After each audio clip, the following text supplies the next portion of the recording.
There's a quotation that I almost used in the Harry Potter book. In magic, man has to rely on himself. But that's the perennial appeal of magic, the idea that we ourselves have power and we can shape our world. I came from a place where I was a single mother, and it really was hand to mouth at one point. Mm-hmm. It was as literally as poor as you can get in Britain without being homeless at one point. If you've ever been there, you will never, ever take for granted that you don't need to worry. Never. I had a very, very tiny baby, and then I walked straight into poverty and depression. Clinical depression is a terrible place to be because it's not sadness. Sadness is not a bad thing, to cry and to feel, but it's that cold absence of feeling. It's even the absence of hope that you can feel better.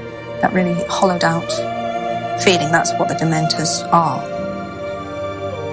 Poverty entails fear and stress and sometimes depression. It means 1,000 petty humiliations and hardships. Climbing out of poverty by your own efforts, that is something on which to pride yourself. But poverty itself is romanticized only by fools. What I feared most for myself at your age was not poverty, but failure. Ultimately, we all have to decide for ourselves what constitutes failure. But the world is quite eager to give you a set of criteria if you let it. So I think it fair to say that by any conventional measure, a mere 7 years after my graduation day, I had failed on an epic scale. An exceptionally short-lived marriage had imploded, and I was jobless, a lone parent, and as poor as it is possible to be in modern Britain without being homeless. The fears that my parents had had for me and that I had had for myself had both come to pass. And by every usual standard, I was the biggest failure I knew. I had no idea then how far the tunnel extended, and for a long time, any light at the end of it was a hope rather than a reality. So why do I talk about the benefits of failure? Simply because failure meant a stripping away of the inessential. I stopped pretending to myself that I was anything other than what I was, and began to direct all my energy into finishing the only work that mattered to me. Had I really succeeded at anything else, I might never have found the determination to succeed in the one arena where I believed I truly belonged. I was set free because my greatest fear had been realized, and I was still alive, and I still had a daughter whom I adored, and I had an old typewriter and a big idea. And so rock bottom became the solid foundation on which I rebuilt my life. You might never fail on the scale I did, but some failure in life is inevitable. It is impossible to live without failing at something, unless you live so cautiously that you might as well not have lived at all, in which case you fail by default.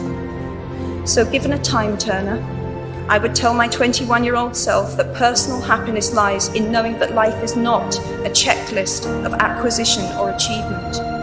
Your qualifications, your CV, are not your life, though you will meet many people of my age and older who confuse the two. Life is difficult and complicated and beyond anyone's total control, and the humility to know that will enable you to survive its vicissitudes.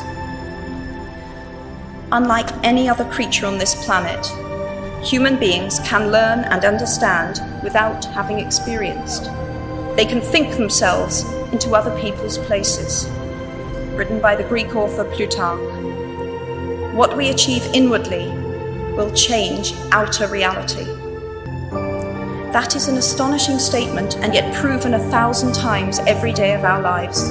It expresses in part our inescapable connection with the outside world, the fact that we touch other people's lives simply by existing.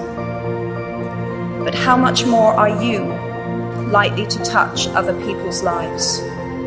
We do not need magic to transform our world. We carry all the power we need inside ourselves already. We have the power to imagine better. In first Harry Potter book, Dumbledore says to Harry, the happiest man alive would look in the mirror and see himself exactly as he is. So I would have to say that I'm pretty close.